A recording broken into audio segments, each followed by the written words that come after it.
አስፋልት ዳር ያሉ አብዛኛዎቹ ቤቶችና በሁሉም አቅጣጫ ባሉ ክፍለ ከተሞች ለኮሪደር ልማት በሚል የፈረሱ ቤቶች አብዛኛዎቹ ህገ ወጥ ናቸው ተብሏል። ከዚህ በተጨማሪም ህጋዊ ካርታ ለሌላቸው የሚከፈል ካሳም ሆነ የሚሰጥ ምትክ ቦታ እንደሌለ ተገልጿል።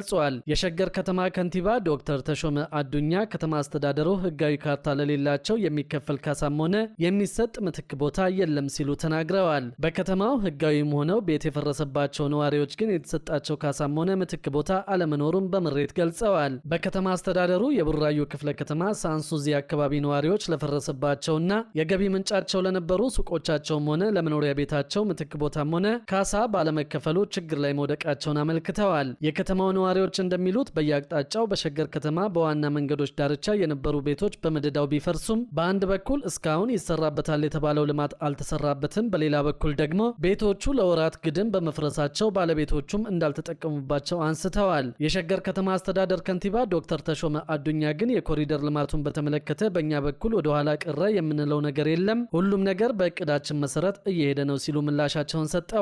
የድንበር ማስከበር ስራዎች ከተሰሩ በኋላ ወደ ስራ መገባቱን ጠቅሰው በለገጣፎ በገላንና በአሸዋ ሜዳ በኩል የመንገድ ስራዎቹ መጀመራቸውን አመልክተዋል። የመብራትና ቴሌኮም መሰረተ ልማት መልሶ ግንባታ ሌላኛው ወደ ልማት መግባቱን ያዘገየው ተግዳሮት መሆኑን አንስተው አሁን ግን ችግሮቹ እየተቀረፉ ወደ ስራ ተገብቷል ሲሉም አስረድተዋል። በሸገር ከተማ ከካሳ ክፍያና ከምትክ ይዞታ ጋር በተያያዘም ሰፊ አቤቱታዎች እየቀረቡ ሲሆን ቤቶቹ ከፈረሱበት ጊዜ ጀምሮ ላለፉት ወራት የተሰጣቸው ምላሽ አመርቂ ያለመሆኑን ነዋሪዎች አንስተዋል። ያለ ምትክ ቦታ እንዴት ይፈርስባቸዋል እናጣራለን ቢሉም ከዚያ ወዲህ የተመለከተን የለም በማለት ጥያቄያቸው በእንጥልጥል መቅረቱን ነዋሪዎች አንስተዋል። ህጋዊ የሆኑትን ምትክ እንሰጣለን፣ ነገር ግን ህጋዊነቱን እያጣራን ነው በማለት ከሸገር ከተማ ምስረታ በፊት የካርታ አወጣጥ ስርዓት ላይ ችግሮች እንደነበሩ ዶክተር ተሾመ ተናግረዋል። ሆኖም ህጋዊ ሰውነት ያላቸው እየተለዩ መሆኑን ጠቁመው አብዛኛዎቹ አስፋልትን ተከትሎ ያሉ ቤቶች ግን ህገ ወጥ ናቸው ብለዋል። በኮሪደር ልማቱ ምክንያት ወደ 6000 ቤቶች መነካታቸውን የገለጹት ዶክተር ተሾመ ከነዚህ ውስጥ ህጋዊነታቸው ተለይቶ ለማጣሪያ የቀረቡት 400 ብቻ መሆናቸውን አስረድተዋል። በሌላ በኩል ደግሞ በኢትዮጵያ በመጪዎቹ ዓመታት ስራ አጥነት ፈታኝ እንደሚሆን የዓለም የስራ ድርጅት ገልጿል። በትምህርት ያልገፉና የስራ ልምድ የሌላቸው ወጣቶች በክህሎት ማነስና በራሳቸው ስራ ለመጀመር በሚገጥማቸው የፋይናንስ ችግር ምክንያት የስራ ዕድል እጦት እንደሚያጋጥማቸው የዓለም የስራ ድርጅት ነው ያስታወቀው። የዓለም የስራ ድርጅት ከሴቶችና ማህበራዊ ጉዳይ ሚኒስቴር ከዩናይትድ ኪንግደም ተራድኦ ድርጅትና ከሌሎች ተቋማት ጋር በመሆን በማህበራዊ ጥበቃ ላይ ያዘጋጀውን ሪፖርት ይፋ ሲያደርግ ነው ይህንን የገለጸው። በሪፖርቱ መሰረት ቁጥራቸው እያደገ ያለው ስራ ፈላጊ ወጣቶች በክህሎት ክፍተትና የራስን ቢዝነስ ለመጀመር በሚገጥማቸው የፋይናንስ እጦት ከፍተኛ ተግዳሮት እንደሚገጥማቸው አስታውቀዋል። የህፃናት ቁጥር በከፍተኛ ሁኔታ መጨመር ወደ ስራ ሊገባ የሚገባውን የወጣት ቁጥር የሚያሳድገው በመሆኑ እድገቱን ከከተሞች የስራ ገበያ እድል ጋር አጣጥሞና አዋህዶ መሄድ ከፍተኛ ፈተና ይሆናልን ብለዋል። በሀገር አቀፍ ደረጃ የአካል ጉዳተኞች ቁጥር 17.6% እንደሚደርስ ጠቅሶ አካታችና ሁሉን አቀፍ የኢኮኖሚና የማህበራዊ ተሳትፎን የሚደግፉ ፖሊሲዎችና መሰረተ ልማቶችን ማስፋፋት እንደሚያስፈልግ ገልጿል። በሀገር አቀፍ ደረጃ ለስራ ብቁ የሆነው የህዝብ ቁጥር በፈረንጆቹ 2015 ከነበረበት 54.7 ሚሊዮን በ2025 74.8 ሚሊዮን እንዲሁም ደግሞ በ2030 ወደ 85.3 እንደሚደርስ ሪፖርቱ ያመለክታል። በተጨማሪም በ2022 43.9 በመቶ የነበረው ከ0 እስከ 14 ዕድሜ ክልል ውስጥ ያለው የህዝብ ቁጥር በ2032 ወደ 39.6 እንደሚቀንስ ያስረዳል። በተመሳሳይ ከ15 እስከ 64 ዕድሜ ክልል የሚገኝ የህዝብ ቁጥር በ2022 27.6 በመቶ እንደነበር በ2032 ወደ 29.8 እንደሚያድግ ገልጿል። ከ45 እስከ 64 የዕድሜ ክልል ውስጥ ያለው ዜጋ በ2022 ከነበረበት 11.3 በመቶ በ2032 ወደ 14.3 በመቶ የሚያድግ መሆኑን፣ ዕድሜያቸው ከ65 በላይ ያሉት ደግሞ ከ3.2 በመቶ ወደ 4 በመቶ እንደሚያድጉ ይተነብያል። በኢትዮጵያ 11.5 በመቶ የሚሆኑ ዜጎች ቢያንስ ጤናን ያላካተተ ማህበራዊ ጥበቃ እንዳላቸው የሚገልጸው ሪፖርቱ 9.7 በመቶ ሰራተኞች የጡረታ ሲከፍሉ 4.2 በመቶ አረጋውያን ብቻ ጡረታ ይቀበላሉ ብለዋል። በዚህ መረጃ መሰረት አብዛኛው ስራ በኢመደበኛ ኢኮኖሚ ውስጥ የተያዘ መሆኑ ማሳያ መሆኑን ይጠቁማል። በኢትዮጵያ የተጀመረው የትምህርት ቤት ምገባና የከተማ ሴፍትኔት ማህበራዊ ጥበቃን በከፍተኛ ሁኔታ ያጠናከረ አሰራር ነው የሚለው ሪፖርቱ ከስራ ጋር የተገናኙ ጥቅማ ጥቅሞች በወንዶች የበላይነት የተያዙ መሆናቸውንም ያስረዳል። የፋይናንስ እጥረት፣ ወቅታዊ የምግብ አቅርቦት እጥረት፣ ከፍተኛ የሆነ የከተማ ስራ አጥነት፣ ደካማ ተቋማዊ ቅንጅት፣ ለአደጋ የሚሰጥ የዘገየ ምላሽና በመሳሰሉት ምክንያቶች ማህበራዊ ጥበቃ ዝቅተኛ አፈጻጸም ማሳየቱን ያብራራል። ያብራራል። የከተማው ህዝብ ቁጥር በ2019 ከነበረው 22.8 ሚሊዮን በ2025 ወደ 31 ሚሊዮን እንዲሁም በ2030 ወደ 39.3 ሚሊዮን እንደሚደርስ የሚያስረዳው ሪፖርቱ የከተሜነት እድገት የስራ ዕድሉን የበለጠ እንደሚያጠበው ይገልጻል። ከ2020 ጀምሮ በትግራይ በአማራና በኦሮሚያ ክልሎች ያለው ግጭት የበርካቶችን ህይወትና የስራ ሁኔታ በማወክ በሚሊዮን የሚቆጠሩ ዜጎችን ለምግብ እጦት እንደዳረጋቸው ገልጿል። የከተማና የገጠር ሴፍትኔት ፕሮግራም ከህዝቡ ውስጥ 7.4 በመቶ የሚሆነውን ተጠቃሚ ማድረጉን ጠቅሶ ነገር ግን ለተቸገሩና ለአካል ጉዳተኛ ዜጎች የመድረስ ሁኔታ አሁንም በጣም ውስን ነው ይላል። በተማሪዎች ምገባ ጥሩ የሚባል ለውጥ መኖሩን የሚገልጸው ሪፖርቱ ለ7.6 ሚሊዮን ተማሪዎች መድረስ ቢቻልም የጸጥታ ችግር፣ ድርቅና መሰረተ ልማት እጦት ባለባቸው ኦሮሚያና አማራ ክልል እንዲሁም ትግራይ ክልሎች ያለው አፈጻጸም ወደ ኋላ የቀረ እንደሆነ ገልጿል። ዘላቂና ሁሉን አቀፍ ማህበራዊ ጥበቃን ለማሳካት በቂ ሀገራዊ ሀብት በመመደብ በለጋሽ አካላት የሚደረግን ጥገኝነት መቀነስ እንደሚያስፈልግ ሪፖርቱ አሳስበዋል። በሌላ በኩል የመንግስት ሰራተኞች የባንክ ክፍያ ጉዳይ አዲስ አሰራር እንዲኖረው ውሳኔ መተላለፉ ይፋ ተደርጓል። ከዚህ ቀደም የደሞዝ ክፍያ ጉዳይ በባንኮች መካከል አለመግባባት ፈጥሮ መቆየቱ የሚታወስ ጉዳይ ነው። የኦሮሚያ ክልል ገንዘብ ቢሮ ከተያዘው ወር ጀምሮ ሁሉም መንግስታዊ ክፍያዎች በኢትዮጵያ ንግድ ባንክ የኢንተርኔት ባንኪንግ አገልግሎት በኩል ብቻ እንዲፈጸሙ ወስኗል። ቢሮው ከኢትዮጵያ ንግድ ባንክ ጋር በአዲሱ የክፍያ አሰራር ዙሪያ ስምምነት ላይ መድረሱን ከቢሮ የተጻፈ ደብዳቤ ላይ ተገልጿል።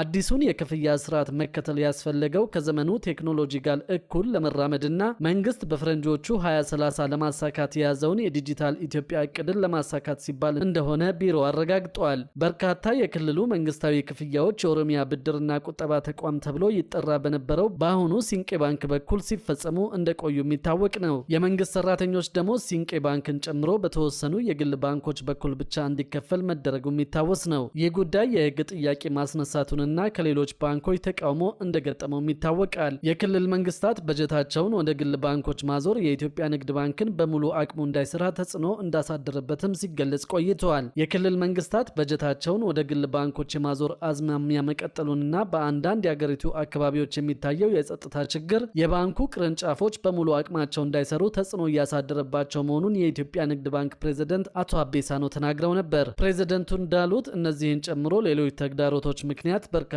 የባንኩ ቅርንጫፎች አገልግሎታቸው ለረዥምና ለአጭር ጊዜ እንዲያቋርጡ በመደረጉ ከ418ቱ ቅርንጫፎች መካከል የተወሰኑት አገልግሎት እየሰጡ አለመሆኑን አስገንዝበዋል። የኢትዮጵያ ንግድ ባንክ በዘንድሮ በጀት ዓመት 80 ቢሊዮን ብር የተጣራ ትርፍ አስመዝግበዋል። ባንኩ በበጀት ዓመቱ 648 ቢሊዮን ብር አዲስ ብድር የሰጠ ሲሆን ከዚህ ውስጥ 90 በመቶ የሚሆነው ለግል ዘርፍ የቀረበ እንደሆነ ታውቋል።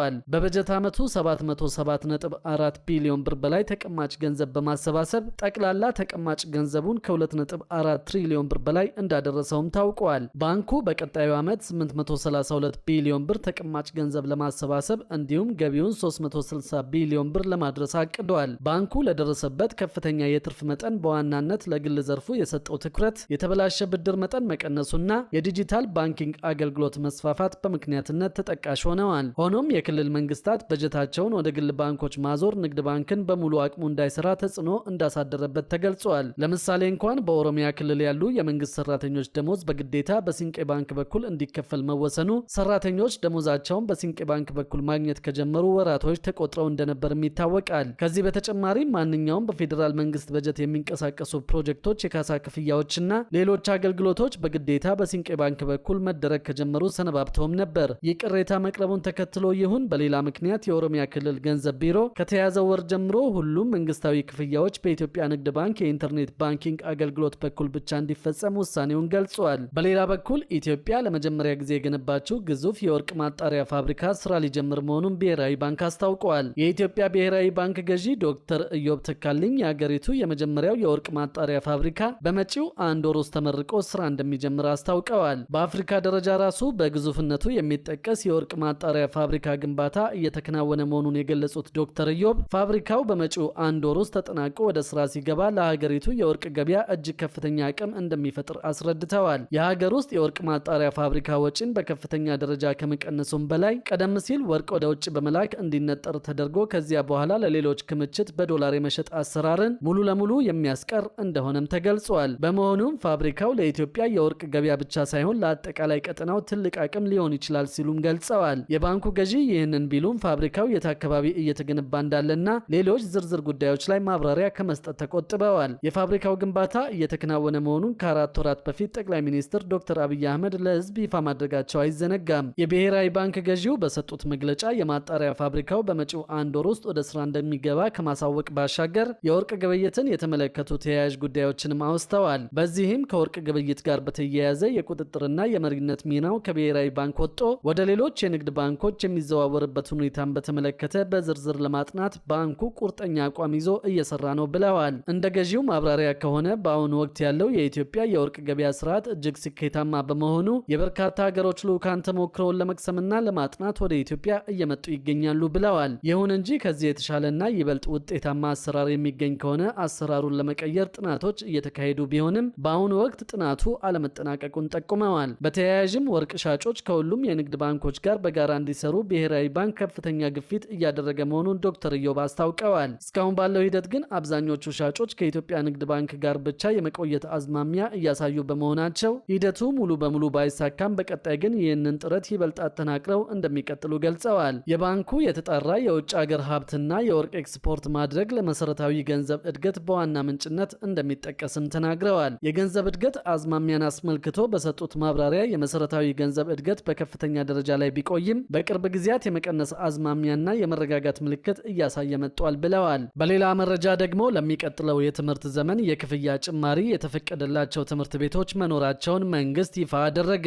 ይህንን ከግምት በማስገባት ወደ ስራ የማይገቡ ትምህርት ቤቶች የተቀበሉትን ክፍያ እንዲመልሱ ለማድረግ መንግስት ጣልቃ እንደሚገባ አስታውቋል። በ2019 ዓ.ም የትምህርት ዘመን በግል ትምህርት ቤቶች በሚካሄደው የተማሪዎች ምዝገባ የክፍያ ጭማሪና የግብዓት ጥያቄ ላይ ጥብቅ ቁጥጥር እየተካሄደ መሆኑን በአዲስ አበባ ከተማ አስተዳደር የትምህርትና ስልጠና ጥራት ቁጥጥር ባለስልጣን አስታወቀ። ባለፉት ዓመታት የግል ትምህርት ቤቶች በወራዊ ክፍያ፣ በምዝገባ፣ በዩኒፎርም እንዲሁም ደግሞ በአይነት በሚጠይቋቸው እንደ ሳሙናና ሶፍት ባሉ ቁሳቁሶች ምክንያት በወላጆች ዘንድ ሰፊ ቅሬታ ሲነሳ መቆየቱ ይታወሳል። በአዲስ አበባ ከተማ አስተዳደር የትምህርትና ስልጠና ጥራት ቁጥጥር ባለስልጣን ይህንን ችግር ዘላቂ በሆነ መንገድ ለመፍታት የትምህርት ቤት ወራዊ ክፍያ ጣሪያን በመወሰን ትምህርት ቤቶች በዘፈቀደ ያልተገደበ ክፍያ እንዳይሰበስቡ የሚያስችል አሰራር መዘርጋቱ ይታወቃል።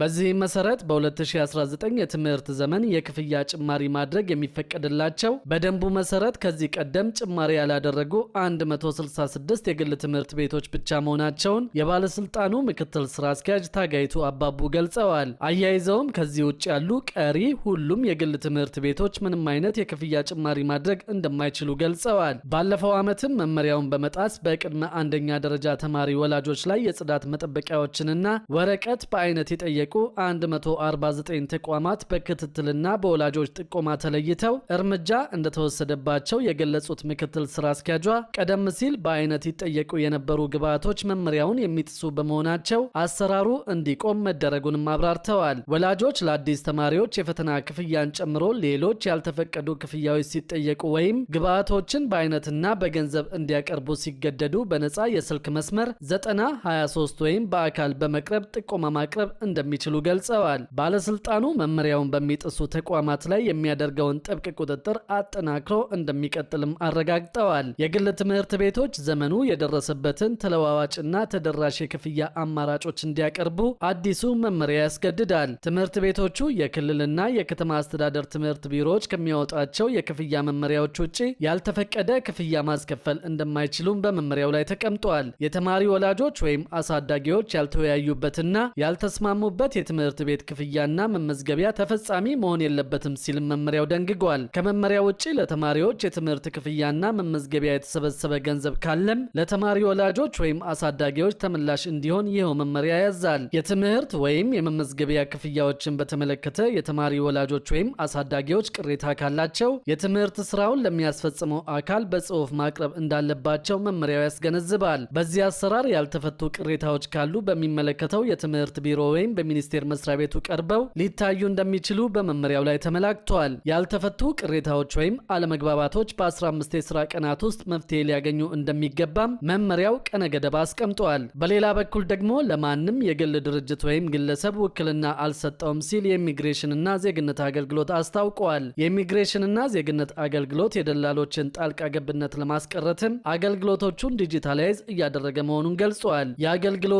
የህዝብ ግንኙነት ኮሚኒኬሽን ኮሚኒኬሽን ዳይሬክቶሬት የሆኑት አቶ አምቦ መቃሳ እንደገለጹት በተለያዩ የማህበራዊ ሚዲያ ገጾች የሚንቀሳቀሱ ህገወጥ ደላሎችን ለመከላከል የአገልግሎት አሰጣጡን ወደ ዲጂታል አሰራር ሙሉ በሙሉ እያሸጋገሩ መሆኑን ገልጸዋል። ይሁን እንጂ መስሪያ ቤቱ ለማንም የግል ድርጅት ወይም ግለሰብ ውክልና እንዳልሰጠም ተናግረዋል። አገልግሎቱ የሚሰጥባቸውን መንገዶች በተመለከተ ፓስፖርትም ሆነ ሌሎች የቪዛ አገልግሎቶች የተገልጋዩን ባዮሜትሪክስ ወይም የጣት አሻራና የአይን ምስል የሚጠይቁ በመሆናቸው በሶስተኛ ወገን ወይም በደላላ በኩል ጉዳይ ማስፈጸም ፈጽሞ የማይቻል መሆኑን ዳይሬክተሩ አሳስበዋል። የሙስናና የብልሹ አሰራርን ለመከላከል የገንዘብ ክፍያው ከሰው ንክኪ ነፃ እንዲሆን ተደርጓል። በአሁኑ ወቅት መስሪያ ቤቱ የሚሰጣቸው አገልግሎቶች 90 በመቶ የሚሆኑት በዲጂታል ፕላትፎርም ላይ የተመሰረቱ ናቸውም ሲሉ ተናግረዋል። ይህም ተገልጋዮች ከቤታቸው ሆነው ቀጠሮ እንዲያስይዙና አስፈላጊ ሰነዶችን እንዲልኩ በማድረግ ረዥም ሰልፍና እንግልትን ለማስቀረትም ተችሏል።